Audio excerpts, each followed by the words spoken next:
De un libro, un cuento, La oscura historia de la prima Montse, de Juan Marsay, publicada en 1970, y narra la relación entre Javier y su prima Montse.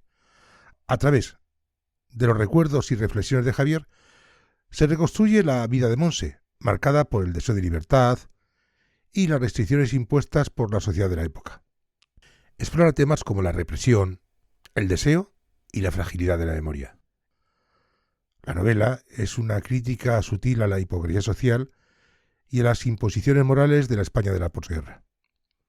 Con un tono melancólico y una atmósfera envolvente, esta novela, seguro, que deja una huella profunda en el que la lee con la calma que precisa.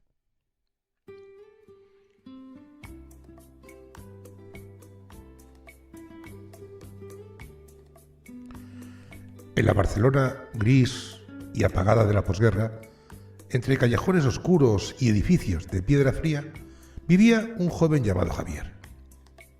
Creció en una familia de moral estricta, donde las apariencias lo eran todo y la tradición dictaba el curso de la vida.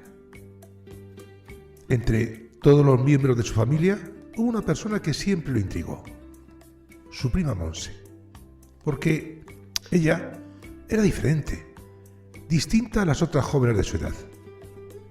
Tenía un aire ausente, una tristeza en los ojos que nunca parecía disiparse del todo. Montse no era la más bella ni la más llamativa, pero tenía una aurea enigmática que la hacía inolvidable. Su piel pálida contrastaba con sus cabellos oscuros y aunque siempre trataba de pasar desapercibida, su presencia se hacía notar. Desde pequeños, Javier la observaba con una mezcla de fascinación y de confusión. ¿Qué había en ella que le hacía parecer tan lejana, incluso cuando estaba a su lado, cuando estaba tan presente? La familia de Montse, al igual que la de Javier, eran devotas del qué dirán. En aquellos años, ser mujer significaba seguir un destino trazado de antemano, crecer en la discreción, casarse con un hombre decente y llevar una vida de obediencia y sacrificio. Pero Montse tenía algo en su interior que la hacía distinta, algo que ni ella misma parecía comprender del todo. Montse no soñaba con fiestas, ni con vestidos de gala, ni con la aprobación de la familia. En su interior ardía un deseo profundo de libertad, de conocer más allá de los límites de su casa y de la iglesia. Soñaba con caminar por Barcelona sin restricciones, sin la mirada crítica de su madre o la condena silenciosa de su padre. Le gustaban los libros que hablaban de otros mundos y de mujeres que elegían su propio destino. Su mayor anhelo era poderse sentar en un café sin la presión de ser vista, poder hablar con quien quisiera sin temor a ser juzgada. Cuando llegaron a la adolescencia, Javier empezó a notar cambios en su prima. Sus silencios se volvieron más largos y sus respuestas más evasivas. A veces la veía sentada junto a la ventana mirando la ciudad con una expresión de nostalgia, como si añorara algo que nunca había tenido.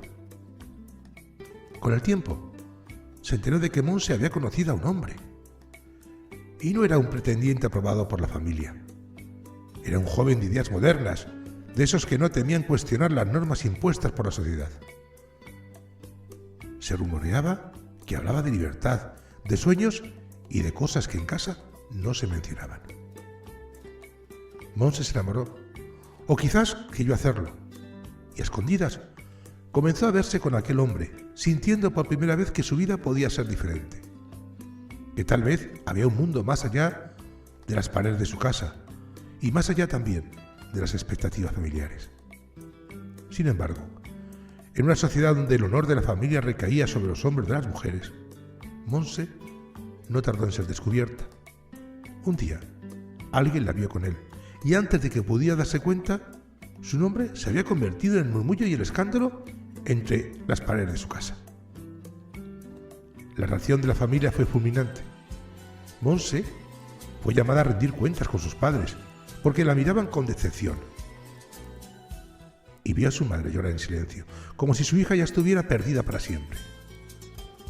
Le prohibieron volver a verlo. La encerraron en casa y la vigilaron con más celo.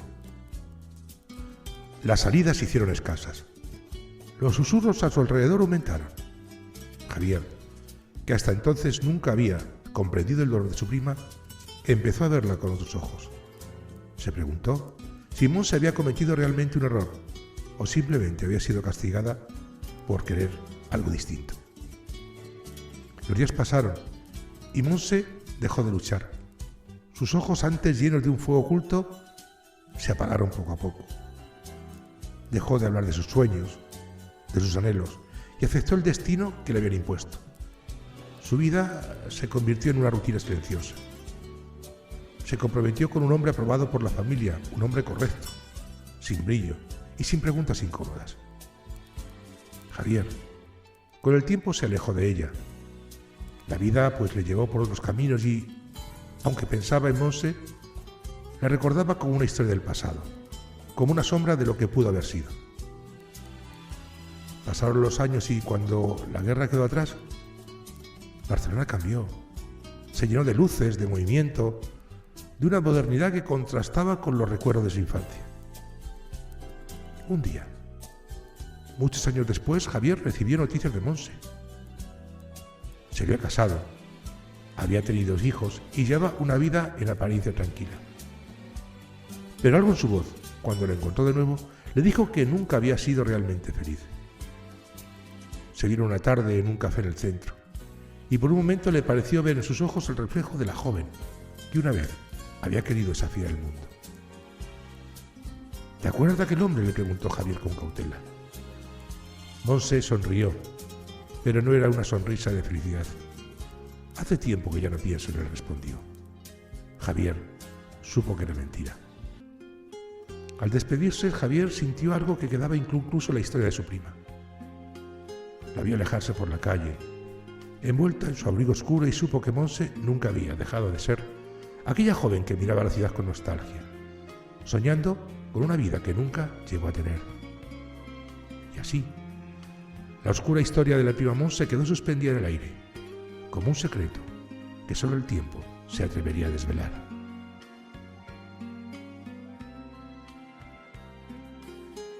Que tengas un feliz día.